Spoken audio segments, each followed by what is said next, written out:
We're learning a great deal more about when we look at if you wanted to study Spain and Ireland, for instance. And I do believe, by the way, that more people should study it, because if you see things, if we're just an adjunct to England, and if we see ourselves through there, we just don't find out anything about ourselves, because it's so distorted and it's so revised and rewritten that it's worthless. It's like watching Shakespeare, and thinking that somehow it's history. We were talking about that last night. If a person who studies literature, and they start telling you about Shakespeare, and they're like the greatest literary expert in the world, and they have no clue about the politics of the time. They have no clue about Shakespeare. They don't understand anything about Shakespeare, because unless you understand the Elizabethan court at the time, and you understand the little nuances and the little jokes and the characters, that the people at the time knew exactly who that person was. He was, old Cecil, only they were disguising it.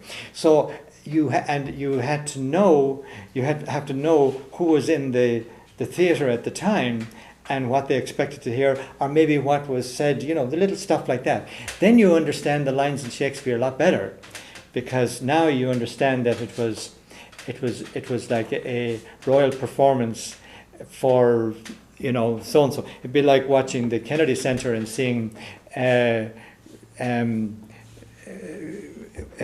one wanted to just do a story on Marilyn Monroe and say that she was a great singer, and she said, unless you understood what was going on, between "Happy Birthday, Mr. President," so that was the sort of stuff with Shakespeare. Shakespeare was every single one of them was a royal performance, in the sense they were all done.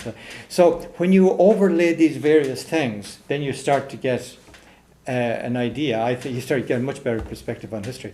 And again, you have to go there. You just simply have to go there. You have to be there. If you're going to look outwards if you want to understand the relationship between Ireland and Spain, you really want to stand in Dingle and in Galway particularly, and some of those places, and then you can feel, that that's where you're oriented, and you can. And then when you talk to some of the old locals, and they'll very quick. Some of the old, you get better education in an Irish pub on a wet evening.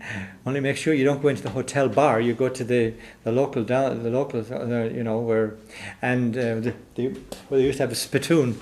If you don't take that out of there, I might spit in it. Nice little copper ditch. You wouldn't want to be spitting in that. But anyway, questions.